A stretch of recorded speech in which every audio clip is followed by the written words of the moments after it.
So we're going to have a panel now on what it takes to build an automated ecosystem supporting many services and partners. I think MEF did a great job of putting this panel together. It's a diverse company-wise in terms of understanding a lot of the different parts of that ecosystem. And moderating that panel will be my colleague, Rob Schult, who is Research Director and, as you heard last night, Sailor Emeritus at TeleGeography. So I'd like to welcome Rob out, and he'll introduce his panel.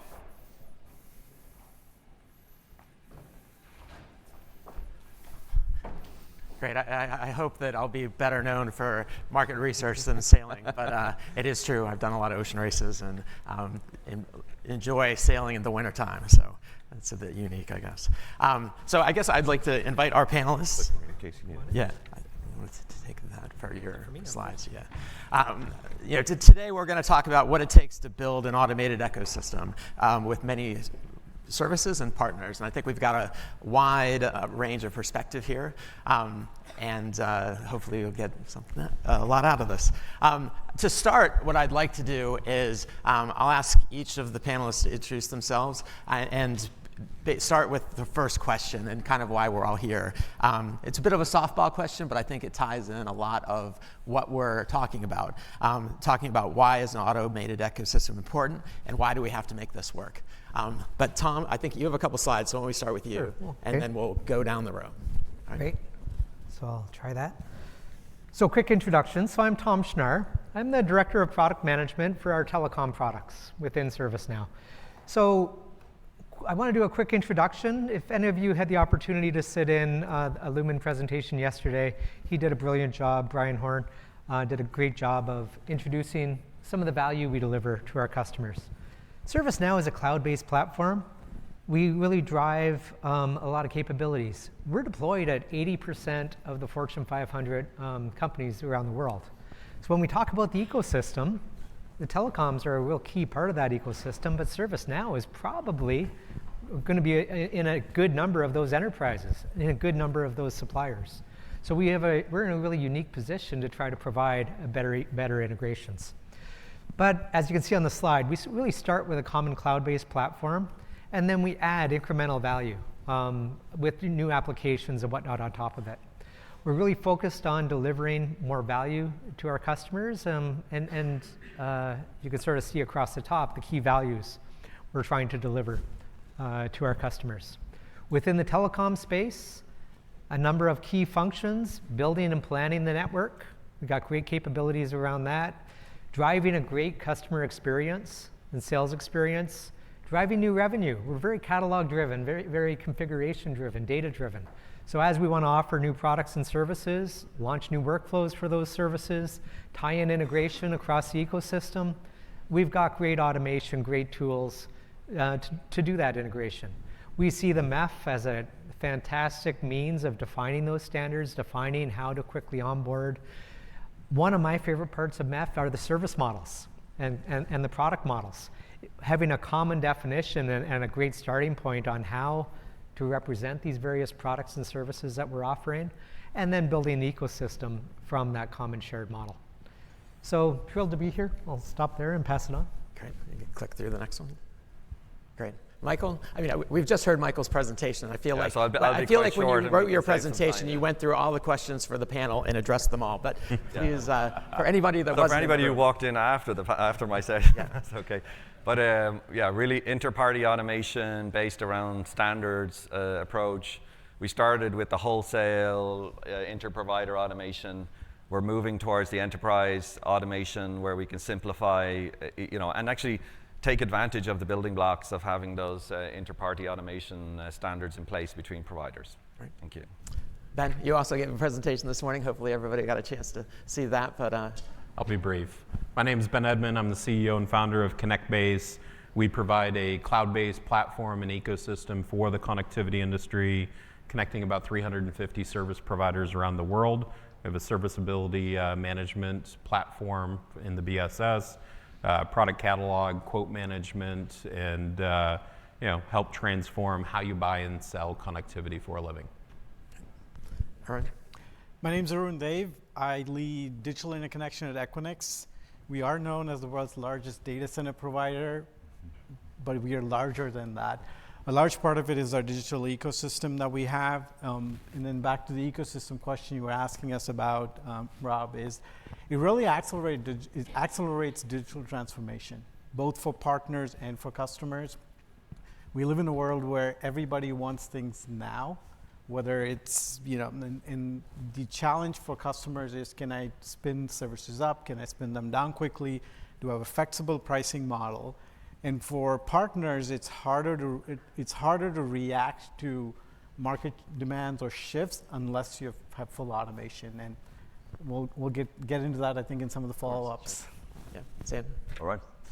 My name is Barens. I'm the Chief Product Officer at Expereo. We help large enterprises, Fortune 500, with their transformation from the legacy networks to an internet-centric, cloud-enabled, software-defined network.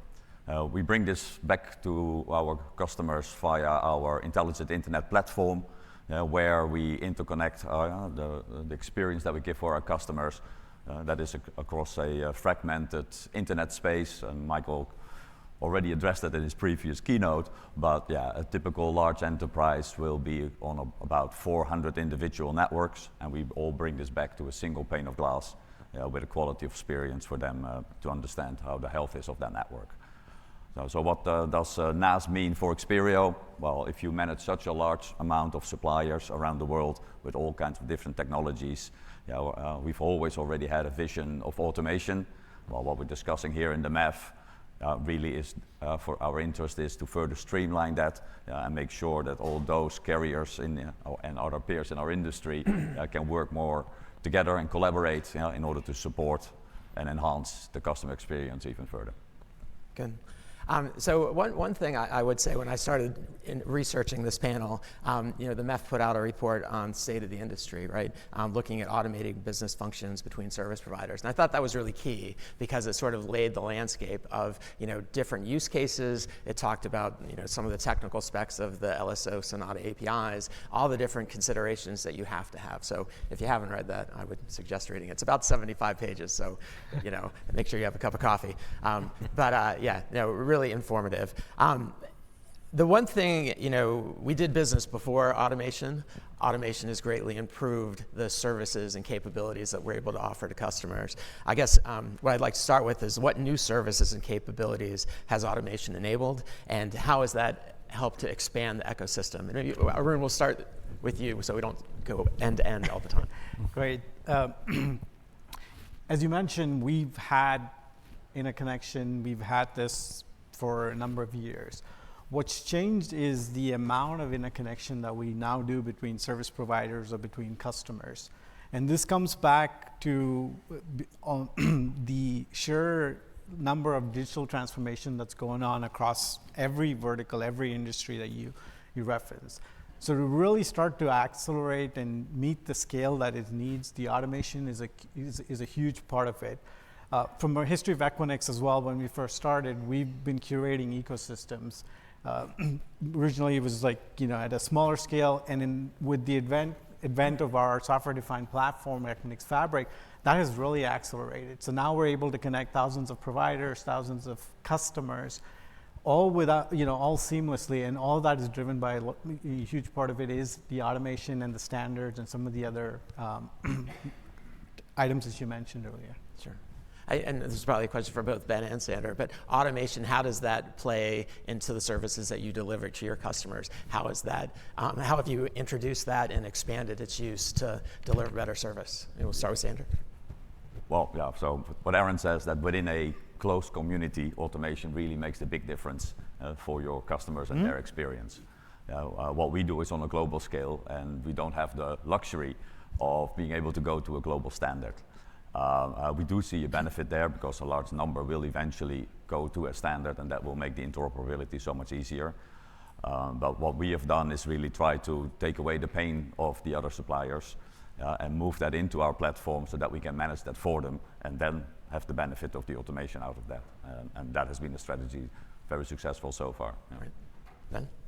I think it really is not about new products, it's about new experiences on one side, and scale and effectiveness of running an organization in today's era on the other side. But that that customer experience, people expect more in a shorter period of time with more certainty. And the automation and the right data schema and the right set of interconnected experiences allows the market to deliver that, versus the traditional approach. Sure. And the industry needs it. The industry needs to create value in new and different ways, and this is part of that process. Right. And Michael, in your presentation, you talked about multi-provider networks and sort of abstracting the solution above that, where I guess the underlay, it just works, and the service is what's evident to the customer. To talk about some of that. Yeah. So when you talk about introducing new products, that's precisely what we did. Was we were able to do end-to-end multi-provider, options, and you treat them as one kind of option. Now, it doesn't mean you obfuscate the details, but you offer the ability to go from A to Z, and then basically you can show them all the different options and all the details of those options. That's a new type of a way of doing things. So you can, people will appreciate that the automation gives them an easier way of getting that.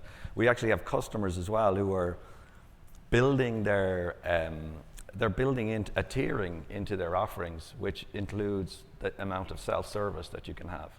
So if you want performance data or streaming, you're actually going to pay a premium for that type of capability.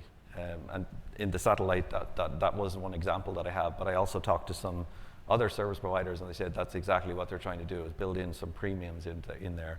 And it's only automation that will allow you to do that, and having those systems that can do all the correlation and aggregation of those things and present back a simplified view for a simple, it's going okay, but if you want to see the details, you can drill down, Right. And Tom, automation is clearly an important part of the services that you offer. I mean, you talk about how you introduce that to the customers that you. Well, it's funny. I've been in the industry for a long time. I don't want to say how old I am, but my entire career has been about automation. So this isn't a new term. We've been talking about automation forever. I think this is about experience. How can you drive a great experience to the end customer? And this ecosystem. The ecosystem is new. There's been supplier-partner relationships, but driving automation in that model is what's new, and I think that's what's novel. And in Michael's presentation, talking about the tens, hundreds, or more partners in that ecosystem, that's brilliant. And making that available to the customer can come with a one-stop shop for a plethora of new services, traditional and next generation. That's really the power and the new capabilities we're trying to offer. Sure. With so kind of, I think Sandra, you alluded to this, the number of partners, and I think this is obvious with all the people on the panel. It's hundreds, thousands. I mean, there's many people that you have to deal with.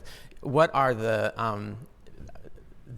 greatest challenges, and you talked about this a bit, but the greatest challenges in onboarding a new partner and actually making those partners available to your customers? The biggest challenge is actually understanding how they work.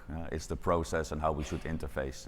The data behind that, about if I look at products and services, connectivity, price and availability, that we can make available somehow, either building lists, APIs, or other means how to understand that. But at the end of the day, automation is not going to take away the human factor. So it is understanding the local environment, regulations, and other restrictions that might exist in the networks, and representing that in our platform so that our customers, when they make a choice, they understand what kind of experience they're going to get out of that. Because if you set that wrong at the beginning, you're going to have a bad relationship later on. And trying to put all of that into the platform, that is the biggest challenge. Right. For standards, I mean, this is what we're all about here. How much of the engagement is a conversation around that for people that have not heard of MEF or not introduced LSO APIs? Yeah. Well, on a global scale, the MEF is not that well known yet, so I think we can do some marketing there. But for a lot of these ISPs, the international relationship that we're talking about now is only a very small part of the total business that they do. So the business case to invest in automation is simply not there. They're looking at their own domestic market and they use whatever they have today and that works for them. So this is why we took the approach, okay, if you can't help us standardizing the automation, we can do that for you. In order to, and that way we have about 2,500 access providers and ISPs in our platform today. But yeah, it's really also an economical side. on the domestic level that prevents automation conversations. Good. Arun? I'd love to add a little bit to that. Is from where we sit internally, we've moved to an API first culture for a number of years. And most companies, most service providers, most enterprises use some level of APIs. What's missing is the standardization or a common language. And this is kind of where MEF plays a huge part. And we can sit and we can show value to somebody who's exposed to APIs, but not really MEF, to look at like what this provides, the business value, the business outcomes. It's an easier conversation, and it's a better outcome for the customers in the end. So we're huge proponents, huge fans, and it's really coming around, not just standardizing the APIs, but the language we use as well. Because that's one thing we learned internally very quickly is if you give a standard, two teams may use different language, and it starts to get a little confusing. So common language, even the architecture, just more that we share leads to better outcomes. Right.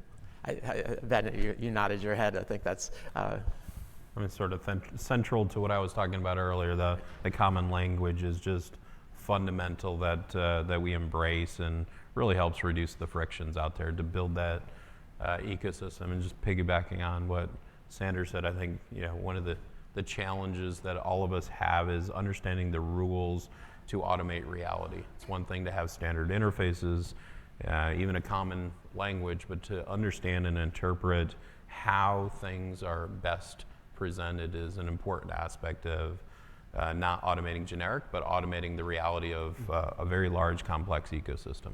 Right. Service catalog and addressing is a real challenge. It is. Yeah. I love it. I guess maybe for both of you, because you all work together to service customers, talking about how you do when a customer has multiple parties that you have to interface in. Maybe talk about some of that. Yeah. Well, do you want to go ahead first? Go ahead. All right. Well, to me, it's got to be about, we've got this large network. When it's telco to telco, I think we've got a good story. And thank you to AT&T for the promotion of the MEF APIs within the industry. But we're seeing that great adoption, telco, network. Arun, awesome having you guys here representing some of the next generation of services. And so the ecosystem is growing from now not just the network, but now into additional cloud services. Fantastic. But how are we going to get to the next set of services, the next set of suppliers? We got to keep the standard as simple as possible. We got to show great value. So if I'm a partner in sort of an unrelated industry, but I want to be part of this ecosystem, we got to make it so easy for them to come on board and really show the value that they get by adopting these standards. So that I think is a real challenge, I think, for us, taking these standards from the current traditional partners into the plethora of the hundreds to thousands. Yeah, and I think building on what Tom said, you really have to show them how that can be done. So I think those projects that we have here in MEF, which are going and stretching beyond the access part, are very important, because now we can show edge compute, we can show interconnect, alternative transit networks, all of those things. We can actually do it. This is possible to have that abstraction. And now you've got the building blocks for lots of different combinations that you need. And then it's just about abstracting it to the enterprise customer so they can make it easy to consume them. How important are open standard systems? I mean, I think there's closed standard systems where you come to me and you meet my requirement. Open standard systems, like this is available to all, we should all comply, and it's a best effort. I mean, MEF obviously wants to promote an open standard system. How important is that succeed? And because there are different chances. Sandra? Well, I think it is very important that we go to an open system. I also think that on a global scale, not everybody will adapt to that open system. Now, if I look at all the automation that we have with our suppliers today, it's running across 3 different API platforms, and almost every API has been a bespoke development. It all works, but it's very hard to maintain because it takes a lot of effort to keep it going. An open system is going to make, an open standard is going to make a difference there, and then we can go to a single platform. And for the carrier to carrier, and especially between the larger networks, that will be a game changer. Yeah. I think companies like Connectbase and ourselves will still play a role in that whole ecosystem to solve that local problem where they can't go to an open standard, and we have to help them to be part of that larger community. Right. Anyone else? I can I can take it. I think what we're seeing is that there's a hybrid approach, right? So you can have companies like Connectbase and Expereo who are basically able to provide an interface to a lot of suppliers for certain, but then providers also want the ability to be able to do bilateral negotiations using the standard so that they can make. So I think that's the openness of this. It's not like we're going to get everybody to implement LSO APIs. I think that's just a reality. But that in itself is a huge step forward, because then the enterprise customer can consume those services in one standard, basically. Yeah. Go ahead. Go ahead. No. I wouldn't be here on stage if I didn't believe open standards were important. They need to be thoughtfully pushed by us in the room, but then have the bold vision that it can be anywhere. I mean, look at the Ethernet interface on the hardware. Look at the IP networks today. There are standards out there that have scale, and there's no reason why we can't continue to advocate for that scaled thought process as we execute as a community. Yeah. I was just going to add scale. You can't get to scale if you have closed systems and multiple closed systems. So now you're going to have to play in different systems. So back to what we just heard, like scale, and there are industries like the Ethernet that you can look at as examples to say this is a path forward. Absolutely. We can't get to where we need to without the open standards.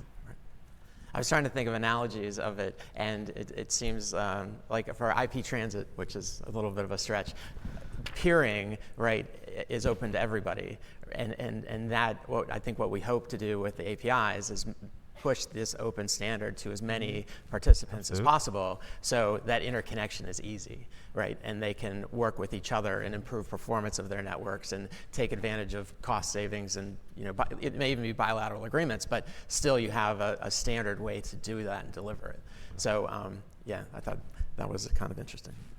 Anything else? No, I think we've covered this topic well. All right, My good. colleagues here have done a great job. Yeah. So again, so back to like APIs and keeping things up to date. What are the challenges in integrating middleware and software and keeping it updated in a dynamic portfolio? I mean, that has to be a real challenge when people change their catalog, their service catalog, and pricing and all that stuff. What are the biggest challenges, and how do you manage that? Yeah. Great. Well, Sorry. I missed the last one, so I'll go ahead here. Yeah, So- that's exactly the biggest problem. It's the operational management of the APIs. We see quite often that something changes on our supplier side, and we only find out after the fact. And as an industry, we haven't figured it out yet, how we can really manage that life cycle. Is there a notification process? I mean, we'll go to you, Tom, but a notification process in terms of the VSS updates or is it automated in a way that the service catalog is automatically pushed towards you? Well, there's no standard yet there. Okay. So it's what we agree with our suppliers. We have some automation in our own platform that if we see that something comes across that we don't know yet, that we are being made aware of it. Right. But there is no streamlined process yet to automatically adopt to the latest catalogs or even a new software update on the supplier side. So it creates a very strong dependency on your partner to make sure that they communicate with you whenever they do changes in their systems. Okay, we'll jump to this, Tom. Great. We have to plan these systems with agility in mind. Whatever we implement, you got to expect is going to change. Mm-hmm. And we got to be able to deal with that change, manage the change as it comes along. So we need the standards, but we need a data-driven system that can readily be deployed to launch new products, manage versions of those specifications, upgrade customers, handle different API versions as a partner evolves. So it's got to be a data-driven system. We need to have that agile implementation and be ready for that change. Right.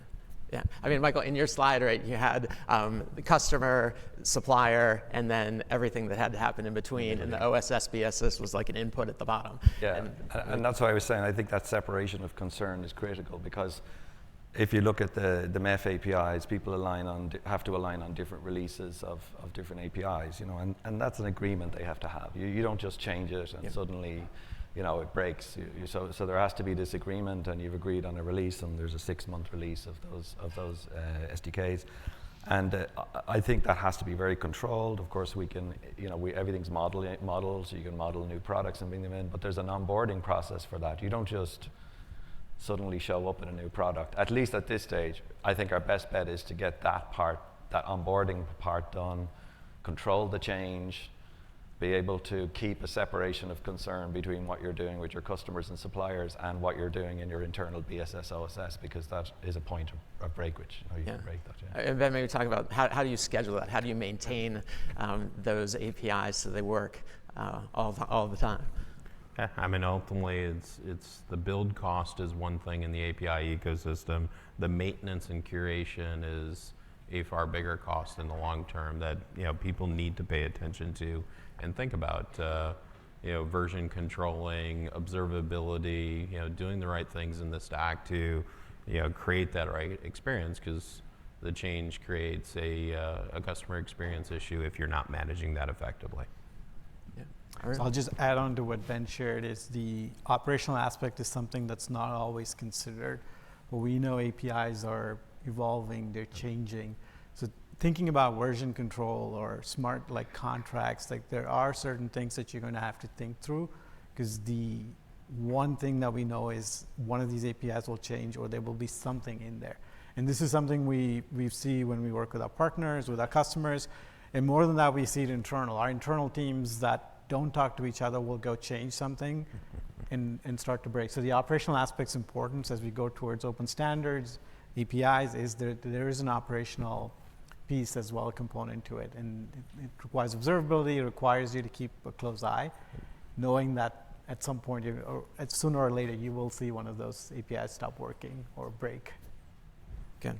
I guess this follows on to that question, the testing compliance with API implementations and minimizing interop testing. I mean, how do you expedite this process? How do you make it happen quickly? I can take that one because I was actually thinking I was going to answer that in the last question, because at MEF we spent a couple of years building a test platform, and the idea was that you could have this digital twin of the standard compliant if you're a buyer or seller, and you can actually test against that.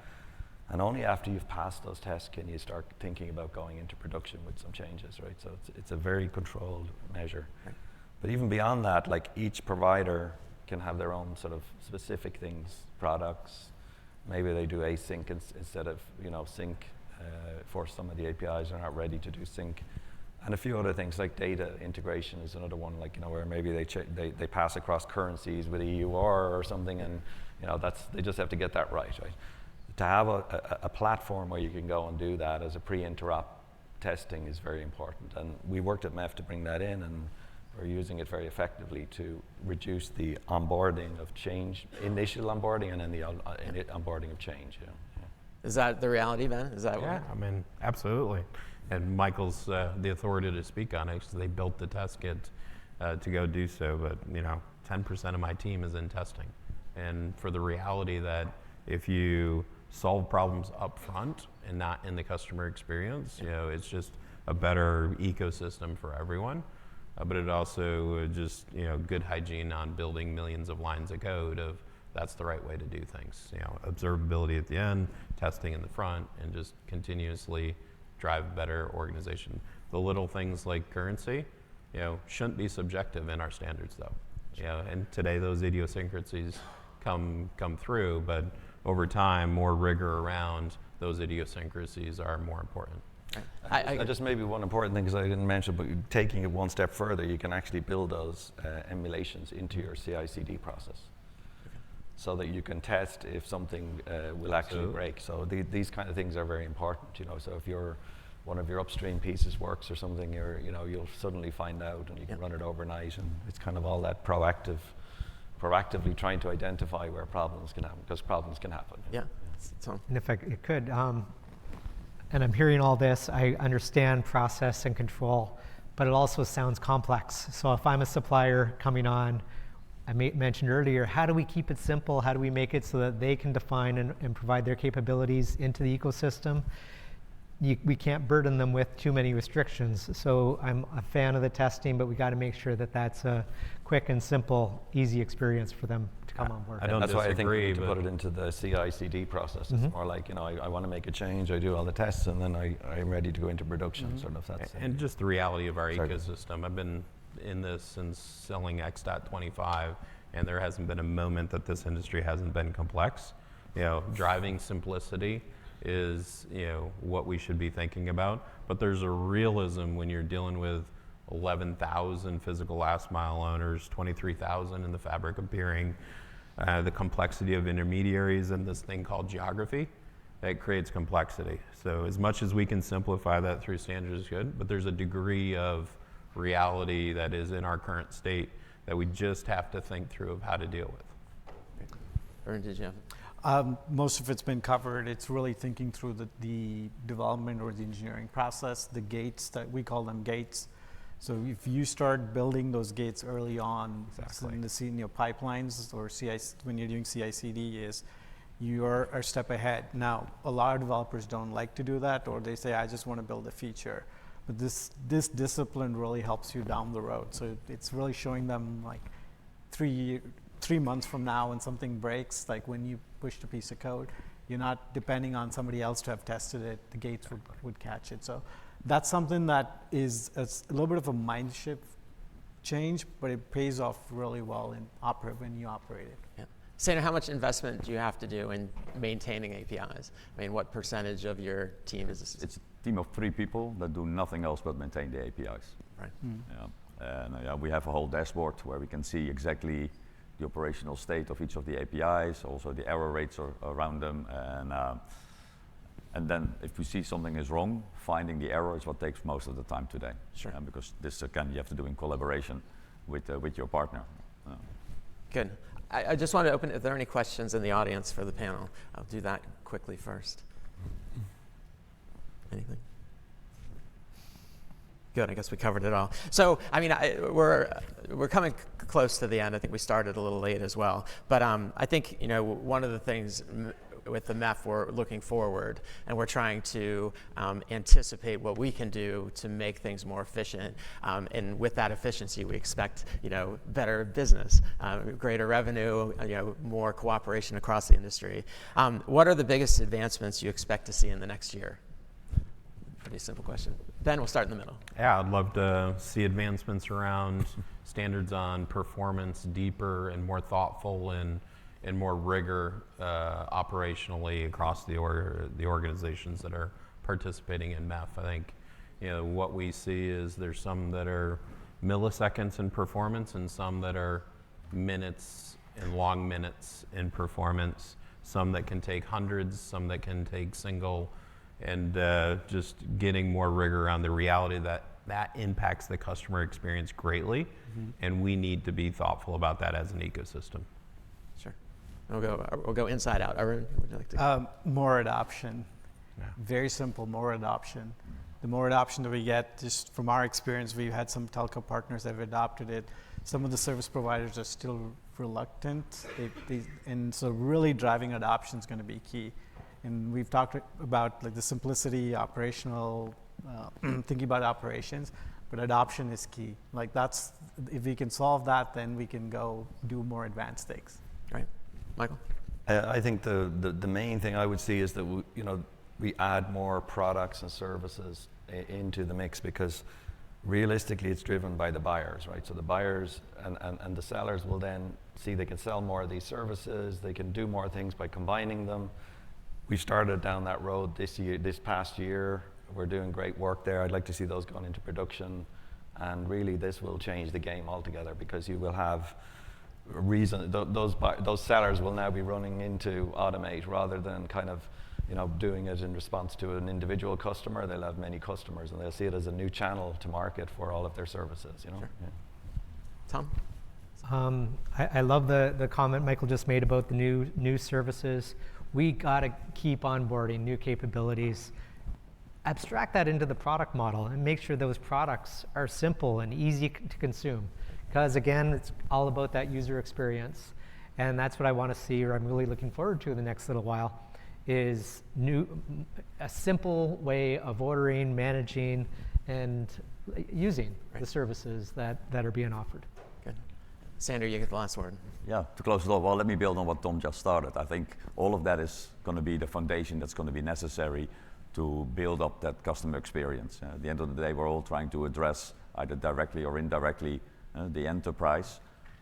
They will eventually have an experience that should improve if we, as an industry, can get to a standard and a process in support of adding new products, services, ease of ordering, fulfillment, and that's what we need to get to. And what I see happening now in the MEF, we're talking about standardized payloads across a very standardized interface, and all of that are steps in that direction. So very positive development. All right. Good. Well, I'm sure the panelists will be available over lunch if you have any last-minute questions you'd like to address. But please join me in thanking them, and thanks for a great panel. Thank you. Thank you. Thank you.